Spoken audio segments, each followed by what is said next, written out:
স্মরণকালের অন্যতম ভয়াবহ বন্যায় দেশের ১১টি জেলা প্লাবিত হয়েছে। দেশের এমন সংকটময় মুহূর্তে মানবিক আহ্বানে সাড়া দিয়ে পাশে এসে দাঁড়িয়েছে সেনাবাহিনী সহ অন্যান্য বাহিনী, সাধারণ শিক্ষার্থী, চিকিৎসক ও শিক্ষকগণ।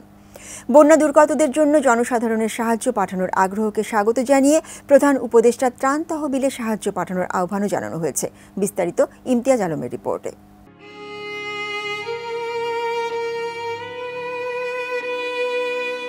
টানা বৃষ্টি ও ভারত থেকে নেমে আসা উজানের ঢলে ফেনী, নোয়াখালী, কুমিল্লা, লক্ষ্মীপুর, ব্রাহ্মণবাড়িয়া, কক্সবাজার, খাগড়াছড়ি, চট্টগ্রাম, হবিগঞ্জ ও মৌলভীবাজারে দেখা দিয়েছে ভয়াবহ বন্যা।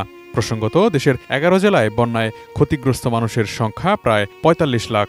এই মুহূর্তে ৮,৮৭,৬২৯টি পরিবার পানিবন্দী হয়ে আছে। আর এই বন্যায় এখন পর্যন্ত ১৩ জনের মৃত্যুর খবর পাওয়া গেছে। তলিয়ে গেছে ভিটেমাটি সহ ফসলি জমি ও প্রাণীর খামার। দেশের এমন এক সংকটময় মুহূর্তে বন্যার্তদের সহায়তায় উদ্ধার কাজে নেমে পড়েছে সেনাবাহিনী সহ নৌবাহিনী, coast guard, BGB, fire service, police সদস্য ও শিক্ষার্থীরা। বাংলাদেশ সেনাবাহিনীর সব পদবীর সেনা সদস্যদের একদিনের বেতনের সমপরিমাণ অর্থ বন্যার্তদের সহযোগিতায় প্রধান উপদেষ্টার ত্রাণ তহবিলে প্রদান করা হয়েছে। শুক্রবার গণমাধ্যমে পাঠানো এক বার্তায় এই তথ্য জানানো হয়। বার্তায় জানানো হয়, সম্প্রতি ফেনী, চট্টগ্রাম, কুমিল্লা, নোয়াখালী, সুনামগঞ্জ, হবিগঞ্জে চলমান ভয়াবহ বন্যার ক্ষতিগ্রস্তদের সাহায্যার্থে মানবতার সেবায় এসব অর্থ প্রদান করা হয়। আপৎকালীন এই সময়ে বন্যায় ক্ষতিগ্রস্তদের পাশে দাঁড়ানোর ঘোষণা দিয়েছেন যুব ও ক্রীড়া উপদেষ্টা আসিফ মাহমুদ সজীব ভুইয়া। উপদেষ্টা হিসেবে প্রথম মাসের বেতন ক্ষতিগ্রস্তদের জন্য ত্রাণ তহবিলে জমা দেবেন তিনি। গতকাল বৃহস্পতিবার সামাজিক যোগাযোগ মাধ্যম ফেসবুকে এমনটা জানিয়েছেন ক্রীড়া উপদেষ্টা।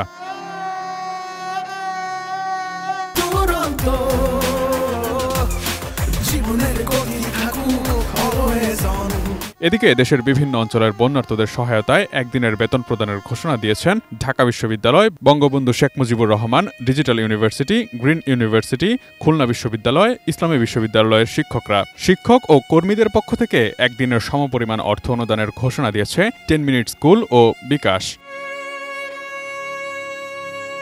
বন্যার্তদের সহায়তায় একদিনের পারিশ্রমিক দেওয়ার ঘোষণা দিয়েছেন দেশের 6 মেডিকেল কলেজ হাসপাতালের কর্মরত ইন্টার্ন চিকিৎসকরাও। ঢাকা মেডিকেল কলেজ হাসপাতাল, চট্টগ্রাম মেডিকেল কলেজ হাসপাতাল, শেরেবাংলা মেডিকেল কলেজ হাসপাতাল, কক্সবাজার মেডিকেল কলেজ হাসপাতাল, ইবনে সিনা মেডিকেল কলেজ হাসপাতাল ও ঢাকা ন্যাশনাল মেডিকেল কলেজ হাসপাতালের মেডিকেলের ইন্টার্ন চিকিৎসকরা এই ঘোষণা দিয়েছেন।